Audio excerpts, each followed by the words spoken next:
Capítulo 30. ¿Podrías honrar a este con un mástil? Preguntó Tetsu. Bolt levantó la vista del pergamino que estaba leyendo. Era uno de los diarios de Nagato, aunque parecía más un registro de experimentos. Era una lectura oscura, como le gustaba llamarlo, como la mayoría de los pergaminos de Akatsuki. Este más que los otros, principalmente porque detallaba su proceso de selección para el asesinato sistemático de personas con las que deseaba practicar su nigromancia. Los llamaba caminos, pero para Bolt, todo lo que escuchaba era resucitar a los muertos para que luchen por mí. Tetsu se cernía sobre él, proyectando una sombra. Sostuvo una espada de madera ceremoniosamente. ¿De dónde diablos la había sacado?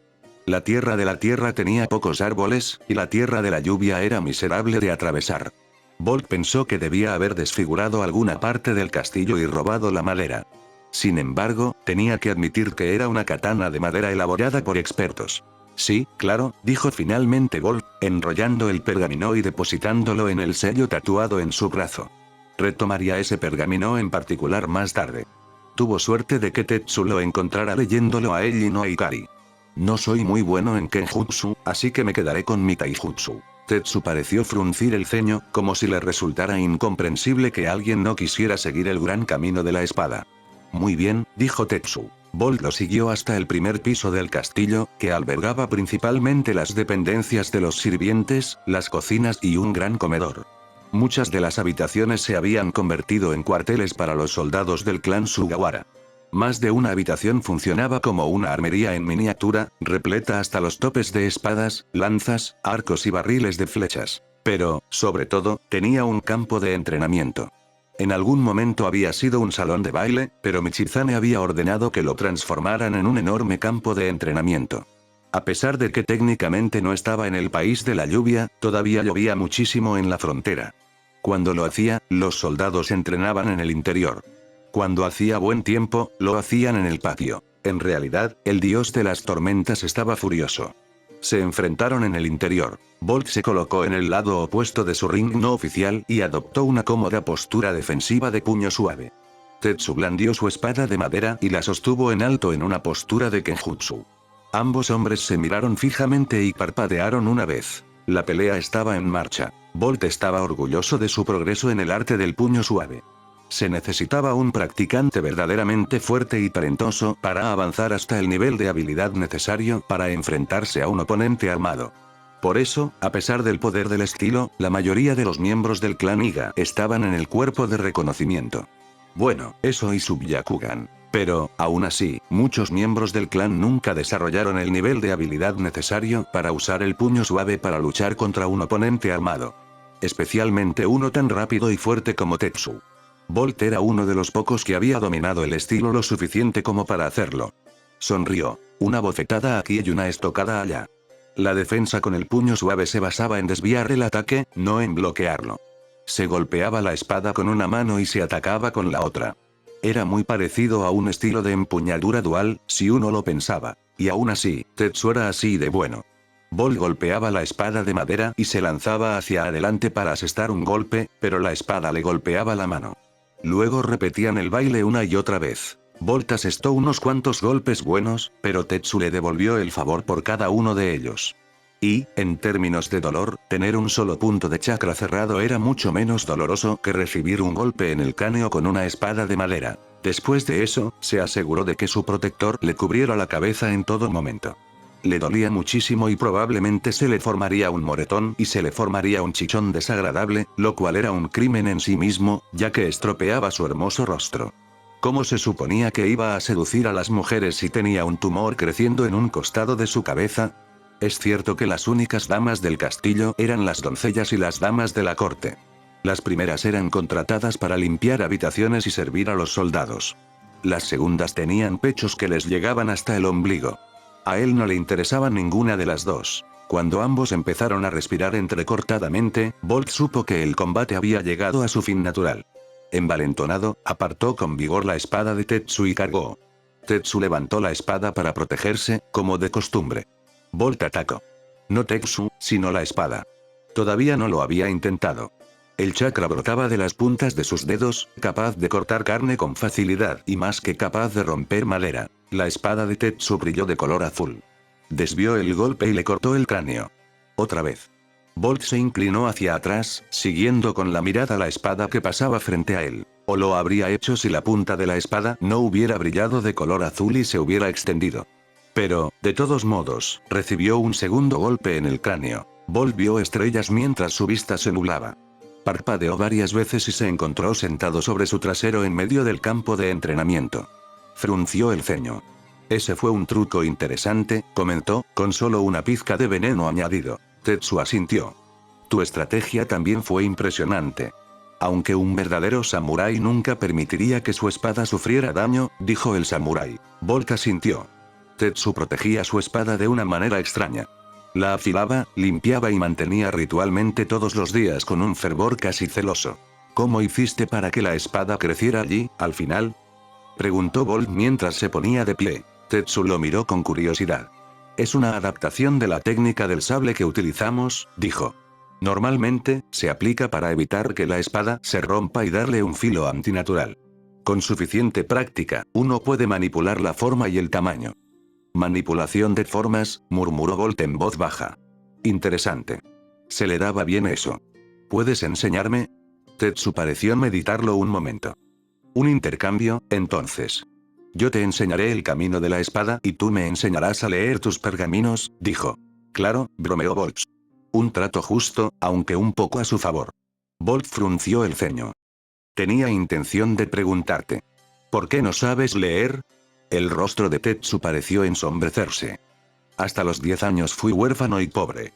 Viví en las calles del país del hierro. Un día, mi maestro pasó por allí montado en su caballo. Me vio luchando contra 2 jóvenes samuráis en entrenamiento y venciéndolos. Me acogió y me preguntó qué quería ser, dijo, haciendo una pausa. Le dije que deseaba ser fuerte. Él me hizo fuerte. Ese fue el alcance de mi entrenamiento. Bolt controló sus rasgos para evitar parecer algo que no fuera neutral.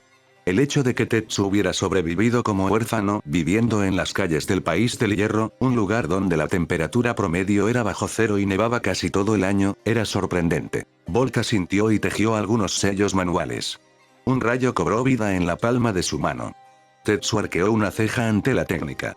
Mi amiga solía decir que cuando su padre le enseñó esta técnica, el creador dijo que surgió al intentar aplicar la transformación de la naturaleza al Rasengan.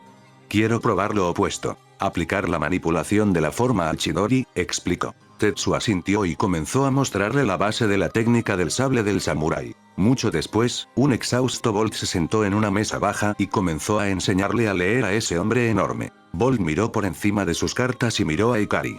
Realmente no era justo. Llevaba una máscara. ¿Cómo se suponía que él supiera si estaba mintiendo o no? Lo único que delataba sus pensamientos eran sus ojos y su lenguaje corporal. Bolt no era experto en leer ninguno de los dos. Tal vez, solo tal vez, pudiera echar un vistazo a sus cartas. Las venas de sus sienes se retorcieron y se hincharon ligeramente.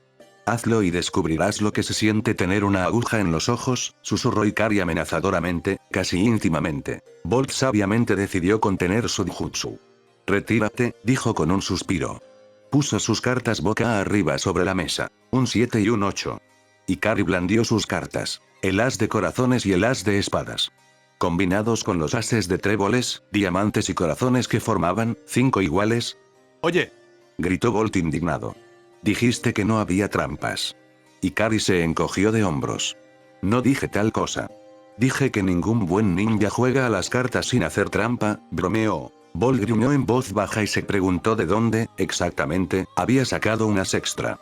No estaba dispuesto a discutir con ella las reglas del póker. Si decía que tenía 5 cartas iguales, tenía 5 cartas iguales. A Ikari no le gustaba que le dieran sermones sobre las reglas. Era una de esas cosas que había aprendido durante su amistad. Ikari les repartió otra mano. Un fuerte golpe en la puerta interrumpió el juego. Una criada ruborizada entró de mala gana. «Joven amo, Lord Sugawara ha solicitado su presencia», dijo. Bolt suspiró. «Volveré más tarde», murmuró en voz baja. Solo habían estado en el castillo durante 5 días. Y, aparentemente, Michizane había cumplido su palabra cuando le había prometido tomarlo bajo su protección cuando se tratara de asuntos políticos. Bolt odiaba eso. Lo despreciaba. Pero no podía decir que no. Por un lado, sería de mala educación. Por otro lado, Ikari lo había convencido hasta que aceptó que sí, que era una buena experiencia. Incluso siendo la oveja negra de la familia, seguía siendo el hijo del Hokage, y no solo un Hokage cualquiera, el Hokage. Héroe de la guerra y salvador del mundo. Si por algún milagro sus crímenes fueran perdonados, probablemente lo colocarían en algún puesto de poder político o militar. Más vale que se acostumbre, ¿no? Michizane lo invitaba todas las noches a su corte. Era una sala llena de hombres y mujeres mayores que ladraban más que mordían y se contentaban con chismorrear y adular. Bolt había descubierto, por pura casualidad, por qué a Eiji le gustaba tanto beber. Hacía que tratar con idiotas fuera mucho más fácil y agradable. Era bueno que el alcohol que servían fuera de alta calidad. Los ricos y poderosos no se dignarían a beber nada menos, supuso. La habitación era la misma que él esperaba. Una mesa baja de hermosa madera roja. Cojines demasiado grandes y demasiado cómodos para los asientos. Una impresionante variedad de comida gourmet. Mucho alcohol. Un agradable aroma emanaba del incienso que ardía en un rincón de la habitación. Hombres y mujeres mayores hablando en voz no muy baja. Y allí estaba su asiento, a la cabecera de la mesa, a la izquierda de Michizane. Suspiró y se dirigió a su asiento asignado. Algunos de los políticos leales Bolt utilizó ese término con mucha ligereza, a la causa de Sugawara lo saludaron con la mano o asintiendo con la cabeza cuando pasó a su lado. Bolt les devolvió el saludo con una inclinación de cabeza y una sonrisa falsa. Ni siquiera recordaba el nombre de ninguno de ellos. La sala se puso poética mientras Bolt bebía suficiente sake para no sentirse asfixiado por palabras de cortesía apenas disimuladas. Pero no demasiado. No quería terminar boca abajo en su copa como Eiji. Le había pasado en más de una ocasión. 1 hora y media de tortura después, los políticos salieron y entraron los asesores y soldados. Se acabó la comida, pero quedó la bebida, y los más importantes de la facción Sugawara planearon incursiones y tácticas de batalla para repeler a los hijos de puta de Orimura que estaban en su puerta. Bolt pensó que esto era interesante y, lo que es más importante, que merecía la pena sentarse a escuchar el intercambio de cumplidos con los políticos. Hemos recibido informes de hombres que llegan desde el sudeste, informó uno de los soldados de mayor rango a Michizane. Creemos que están reuniendo fuerzas para otro asedio. Que vengan, dijo Michizane, seguro de su posición en el castillo. Y más ahora que tenía a un trío de soldados con rango de Chunin extremadamente capaces a su servicio. Por las miradas preocupadas que le dirigieron los soldados, no estaban al tanto. Afortunadamente para ellos, creían lo suficiente en su señor como para mantener la boca cerrada. Menos mal. Bolt había visto lo que les pasaba a los hombres que expresaban sus quejas cuando se veían amenazados por una batalla de desgaste. Una vez, en una misión que incluía a 10 mercenarios de Crimson Tide, 9 más él, Bolt y sus aliados habían quedado atrapados en una cueva. La única salida era a través de las líneas enemigas. Líneas enemigas muy hostiles. Un nuevo recluta sugirió rendirse y deshacer el jutsu de tierra que los mantenía sellados y a salvo. Todos se mostraron en desacuerdo vehementemente. Cuando el recluta intentó irse, un miembro más antiguo del grupo lo estranguló hasta matarlo en ese mismo momento. Y les salvó la vida. Había una razón por la que a sus superiores se les llamaba superiores. Otro soldado de infantería se acercó, metafóricamente hablando, con una tos nerviosa. Mis hombres se han infiltrado en los campos de trabajo del norte, a lo largo de la frontera de la tierra, dijo. Otra marca en contra de los Mononobe. Les gustaba encarcelar, o más precisamente, esclavizar, a aquellos a quienes derrotaban. Eso, o a aquellos civiles lo suficientemente desafortunados como para encontrarse en el lado equivocado de una conversación con un partidario de los Mononobe. En la Tierra de la Lluvia, era prácticamente una sentencia de muerte. Ningún prisionero sobrevivía más de un mes de duro trabajo, expuesto a los elementos. Es una lástima, dijo Michizane, con el ceño fruncido. Pero hasta que se levante el asedio, no podemos enviar a ningún hombre para ayudar a liberar los campos de trabajo. Bolt frunció el ceño.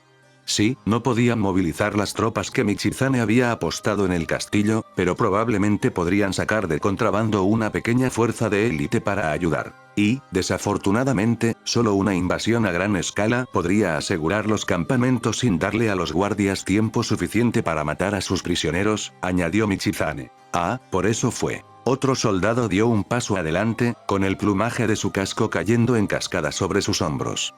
Mi señor, también tenemos. El sonido de un cuerno a lo lejos resonó en el castillo.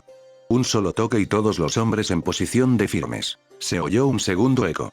2 explosiones. Los aliados se acercaban. Se oyó un tercer eco. 3 explosiones. Los enemigos se acercaban. Bolt esperó. Y esperó. Y esperó. Entonces la sala se llenó de acción mientras los soldados de mayor rango se apresuraban a huir de la habitación y regresar con los hombres que comandaban. Bolt, que había recibido instrucciones sobre los procedimientos a seguir en una situación de ese tipo y las responsabilidades que tendría su equipo, corrió tras ellos.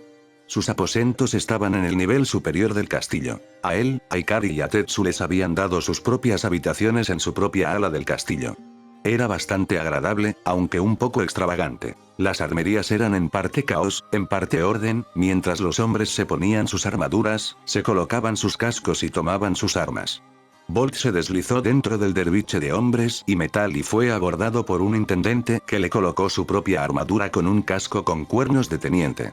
Michizane había insistido en que se armaran adecuadamente, a pesar de ser Chunin por derecho propio. Bolt puso a prueba su agilidad y su rango de movimiento y los encontró deficientes. La armadura impediría su velocidad, su mayor fortaleza. Refunfuñó en voz baja y apartó de un manotazo la espada que el contramaestre le había puesto en las manos. Si la armadura no le salvaba la vida, iba a hacer que el anciano se comiera cada trozo de metal del que estaba hecha. Las orejas de Bolt se crisparon al oír el paso constante de las botas sobre la piedra. Él, junto con todos los demás hombres que habían estado en la armería, fueron conducidos en fila tras la gruesa puerta de madera que los separaba del enemigo que estaba afuera. Bolt sintió que su pulso se aceleraba de anticipación y permitió que un destello de chakra recorriera sus ojos. Con su Byakugan, pudo ver un mar de fuego azul justo más allá de las paredes. Incontables cuerpos de chakra. Bolt tragó saliva y dejó que sus ojos se volvieran azules. Una mano agarró su muñeca y levantó su brazo. Bolt se sobresaltó, sorprendido cuando Ikari colocó una gran píldora de soldado en la palma de su mano. Sus ojos se encontraron con los de él y se tragó su propia píldora. Bolt hizo lo mismo. No sabía cuánto duraría la lucha y la píldora calmaría su hambre y garantizaría que no estuviera cansado durante al menos 24 horas. Ikari le entregó una píldora a un puño tan grande como su cráneo y Bolt supo que Tetsu se cernía sobre ambos. Echó un vistazo rápido a la enorme figura de un hombre y casi se estremeció. La armadura de Tetsu era tan impresionante como aterradora. Cualquier magia que Michizane hubiera utilizado para conseguir que los herreros lo equiparan valió la pena. El samurái estaba vestido de pies a cabeza con gruesas placas de metal que habían sido teñidas de azul. Era una combinación entre la armadura de samurái moderna y la monstruosidad plateada utilizada en las antiguas guerras. Sobre su cabeza había un casco con cuernos feroces y curvados. Su rostro estaba protegido por una máscara que se sujetaba a su casco. La máscara representaba a un demonio gruñón y furioso cuyas fauces estaban abiertas para mostrar sus colmillos. Bolt sabía que más de uno de sus enemigos se ensuciaría cuando Tetsu los atacó con la espada en alto. Parecía un demonio que se hubiera arrastrado desde las profundidades del infierno. Los tambores de guerra empezaron a sonar. Se levantó la puerta y los soldados salieron al exterior. Primero fueron los hombres corpulentos con brazos tan gruesos como ramas de árboles. Levantaban pesados escudos cuadrados frente a ellos, armados con espadas cortas atadas a la cintura. Detrás de ellos, altos piqueros armados con lanzas con feroces puntas dentadas. Y detrás de ellos, soldados de infantería comunes. Entre los cuales se encontraba Bolt. Bolt no podía ver por encima de los hombres que tenía delante, pero podía oír. Podía oír el golpeteo de las botas sobre el suelo y la piedra, el rugido cada vez más fuerte de los gritos de batalla, el agudo tintineo de las espadas al ser desenvainadas, el sonido de los arcos al ser tensados. Entonces, como el estruendo de un trueno, comenzó la batalla. Se oyó un ruido metálico. Se lanzaron flechas por encima de nuestras cabezas. Los hombres gritaron. Sonido metálico. Los invasores se estrellaron contra el muro de escudos que tenían frente a ellos. Silencio. Los lanceros lanzaron sus armas hacia adelante, por encima de los hombros y las cabezas de sus camaradas. Bolt sintió que sus pies se humedecían. La sangre se acumulaba bajo sus pies, huyendo de la matanza que se desarrollaba ante él. Bolt levantó la cabeza de golpe al oír los gritos de los muertos y los moribundos.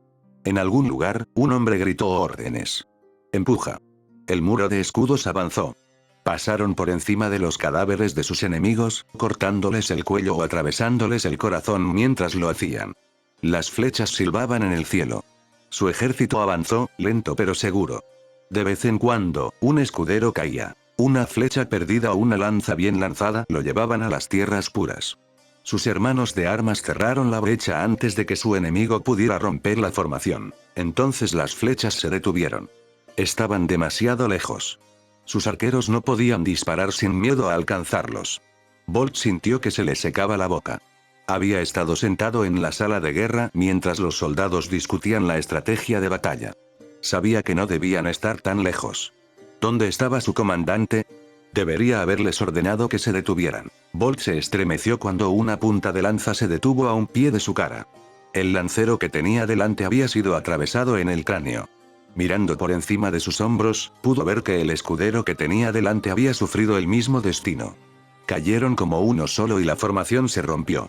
Desde algún lugar detrás de él, Bolt escuchó a un comandante, no su comandante, gritar órdenes. «Rompamos la formación». Eso era lo que habían estado esperando. Tetsu se lanzó hacia adelante, como un oso hibernando que sale de su cueva después de un largo invierno. Bolt vio que los ojos de su enemigo se agrandaban de miedo bajo la sombra de sus cascos.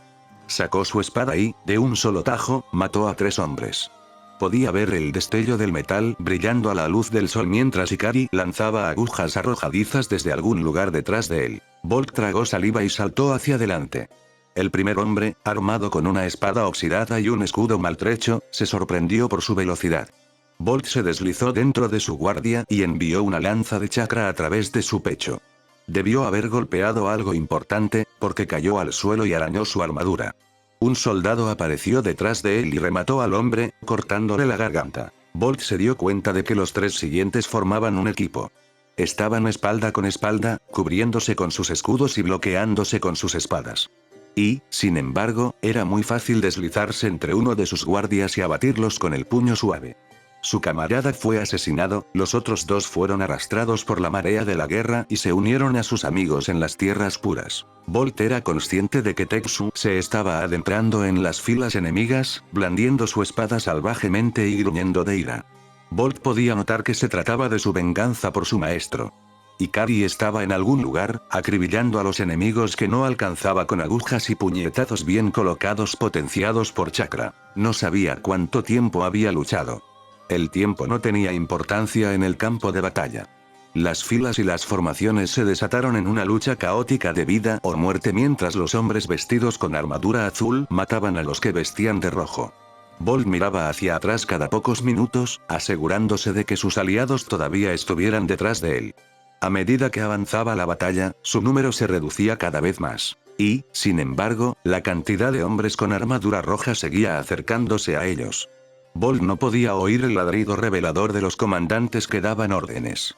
No divisó ningún casco con plumaje ornamentado balanceándose en el mar de sus aliados. Solo los más fuertes todavía alzaban sus espadas por encima de sus cinturas.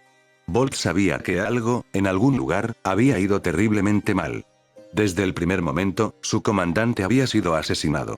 Antes incluso de que abandonaran la seguridad de los arqueros en las murallas. Ahora estaban atrapados.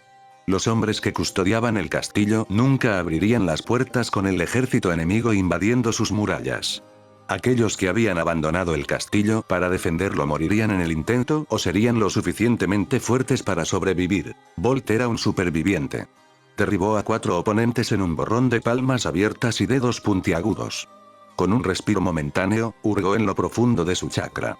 Los relámpagos se arqueaban desde sus puños, chirriando, brillando, chasqueando. No tenía un nombre para su técnica, pero la prefería: la espada Chidori. El relámpago se extendía hacia adelante desde las puntas de sus dedos, como una espada que se desenvaina. Técnicamente, Bolt no los usaba como espadas. No era experto en Kenjutsu. Pero la espada Chidori actuaba como una extensión de sus brazos, una extensión de su puño suave.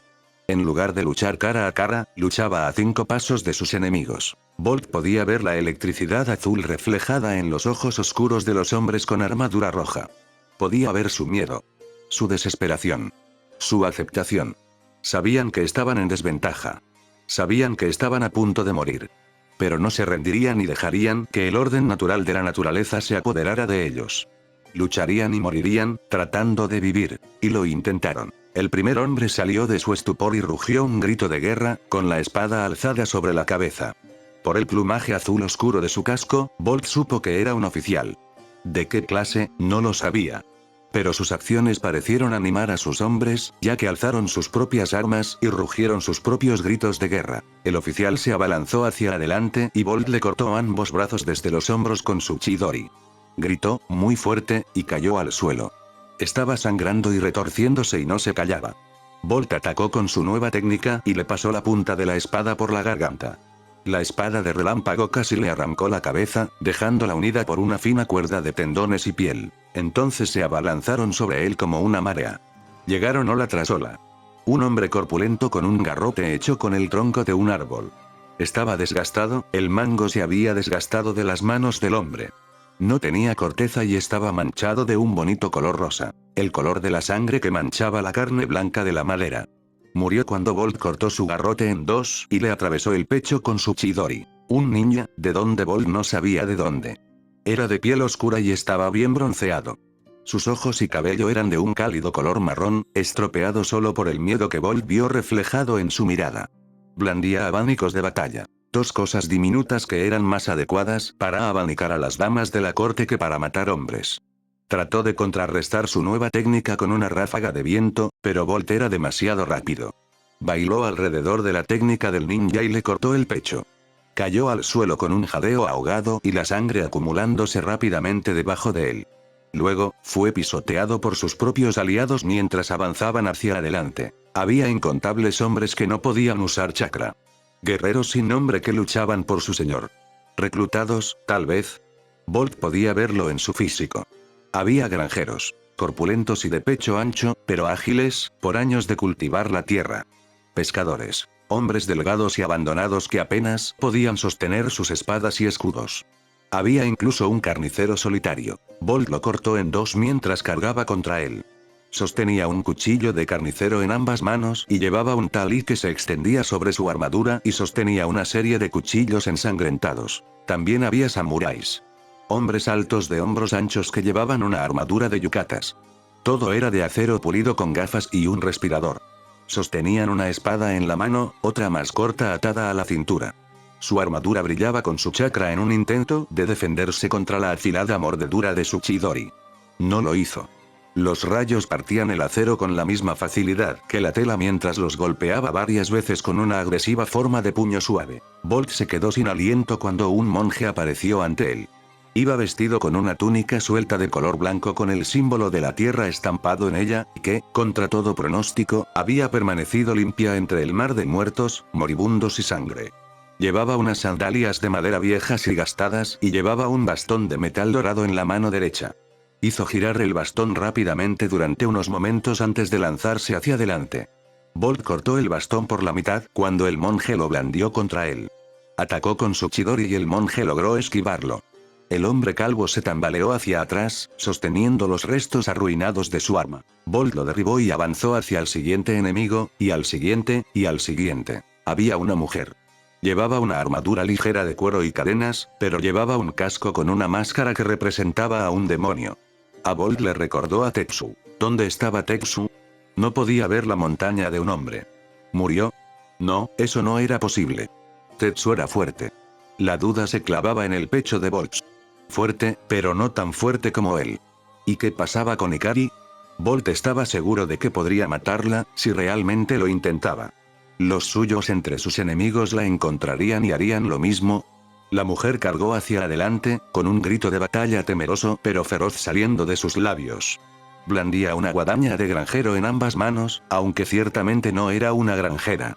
Se balanceó y bailó y logró evitar ser derribada por el chidori de Bolt. Bolt sintió un dolor punzante en el antebrazo izquierdo cuando una de las guadañas de la mujer lo atrapó. Se tambaleó hacia atrás y tropezó con algo grande, caliente y resbaladizo. La mujer lo adelantó, y la máscara demoníaca que llevaba le susurró algo que él no pudo entender. Pareció vacilar y dio un paso atrás. Entonces, levantó el brazo y le arrojó una de las guadañas. Voló de un lado a otro y se enganchó rápidamente en la tierra por encima de su hombro. Falló. El demonio volvió a gemir algo. Bolt se puso de pie, con el corazón martilleándole en el pecho. Se puso de pie, se lanzó hacia adelante, sus botas resbalaron sobre algo, esas malditas cosas inútiles. Iba a matar al contramaestre. La mujer gritó y blandió su guadaña con locura. Bolt le dio un golpe en el brazo con el brazo herido y le clavó el puño en el pecho. Ella intentó decir algo, pero lo que dijo salió entrecortado y estrangulado. Arqueó la espalda y Bolt pudo ver la sangre que le corría por el cuello desde debajo de la máscara. No supo qué lo había llevado a hacerlo, pero le quitó el casco. ¿Ima? Graznó Bolt. Era su hermana. Piel pálida, de porcelana y ojos cerúleos. Su cabello, el inconfundible morado negruzco de los Iga, estaba enmarañado con tierra y sangre. 2 vetas de algo negro manchaban las cicatrices de chakra en sus mejillas, como pintura de guerra. ¡Oh, Dios!, gritó Bolt. Lágrimas cálidas de angustia le corrieron por las mejillas. No, no. Lo siento. Lo siento mucho, gritó. Su hermana lo miró con sus ojos azules, húmedos y llenos de lágrimas no derramadas. Sintió que se le rompía el corazón. Está bien, le dijo, mientras le pasaba las yemas de los dedos por las mejillas. Está bien, dijo. Entonces su mano cayó al suelo y se quedó quieta. No, dijo Bolt. No. Entonces notó algo. Su cabello era oscuro. Demasiado oscuro. No tenía el brillo púrpura que tenían los miembros del clan Iga. Sus ojos también eran diferentes. Demasiado oscuros. Como el hielo, no como el cielo. Su piel era pálida, demasiado pálida. Pálida no por belleza, sino por miedo. Las marcas en sus mejillas no eran cicatrices de chakra, sino rasguños. La mujer no era su hermana. Bolt se puso de cuclillas y se alejó a toda prisa de la mujer. El suelo estaba muy resbaladizo. Por primera vez, Bolt miró hacia abajo. El suelo, normalmente terroso y marrón, ahora estaba teñido de un color carmesí oscuro. Pequeños ríos de sangre corrían por la montaña, formando arroyos naturales y arrastrando la suciedad. Bolt se inclinó hacia un lado y vomitó hasta que su estómago quedó vacío, y luego continuó hasta que tuvo arcadas. Desde su posición en el suelo, pudo ver con qué se había tropezado en su batalla con la mujer. Un brazo. Intentó ponerse de pie, el metal de sus botas resbalando sobre el suelo resbaladizo por la sangre. Consiguió lanzarse hacia arriba y su cuerpo envió chakra a través de sus pies para estabilizarlo. Bolt lanzó miradas desesperadas por el campo de batalla. Estaba solo. Los cadáveres se apilaban en grandes cantidades o estaban esparcidos por todo el campo de batalla. Una bandada de cuervos había descendido sobre la carroña, devorando hasta saciarse.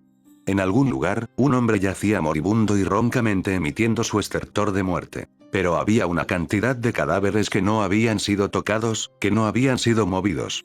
Un verdadero camino de cuerpos, un rastro, desmembrado, carbonizado y cortado en pedazos. Sus rostros estaban fijados en semblantes aterrorizados en su muerte. Cada uno tenía la herida de uno o muchos ataques del elemento relámpago. Sus ataques. ¿Cuántos? ¿Decenas? No, más. ¿Cientos? ¿Cuántos? Esto no fue una pelea, ni una batalla. Esto era la guerra. Bolt se tambaleó hacia la mujer que creía que era su hermana.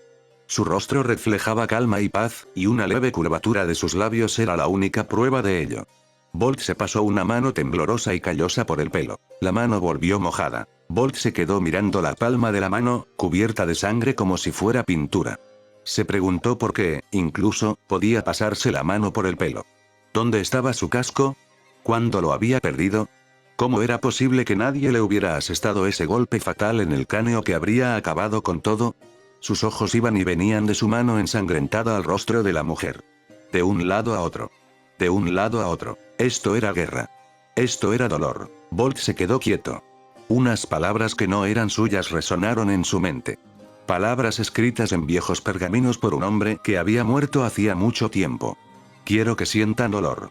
Que piensen en el dolor. Que acepten el dolor. Que conozcan el dolor. Este era un dolor pequeño comparado con lo que Nagato había sufrido. Y, sin embargo, ¿por qué dolía tanto? No había muerto, no había perdido a nadie. La mujer a sus pies no era su hermana. Pero tal vez era de alguien. ¿Era una hermana? ¿Una hija? ¿Una esposa? ¿Cuál era su dolor? Seguramente no podía ser mayor que el que sentía en su corazón ahora. Ese momento horrible se le quedó grabado en la cabeza. La sensación de su puño atravesando la caja torácica de su hermana. El sonido cuando liberó su brazo. El terror cuando le quitó el casco a su hermana. La mirada de miedo en sus ojos azules, la forma en que, incluso en la muerte, entregó un pequeño pedazo de su corazón para consolarlo. Y entonces Bolt se dio cuenta de algo. Nagato tenía razón. Por patética que sea la razón, basta para iniciar una guerra. La guerra nunca dejará de existir. La naturaleza humana persigue la lucha. Conan estaba equivocado. Nagato confió su paz a Naruto, a su padre, el Hokage. ¿Y dónde estaba la paz? Esto era una guerra. No había paz. Nunca la hubo. La paz era una mentira. Naruto, su padre, era un mentiroso. Nunca había habido paz. Nunca había habido paz. Solo había guerra y el breve interludio entre una guerra y la siguiente. Ya fueran meses, años o décadas. Solo había guerra. Fue todo demasiado divertido. Bolt se rió.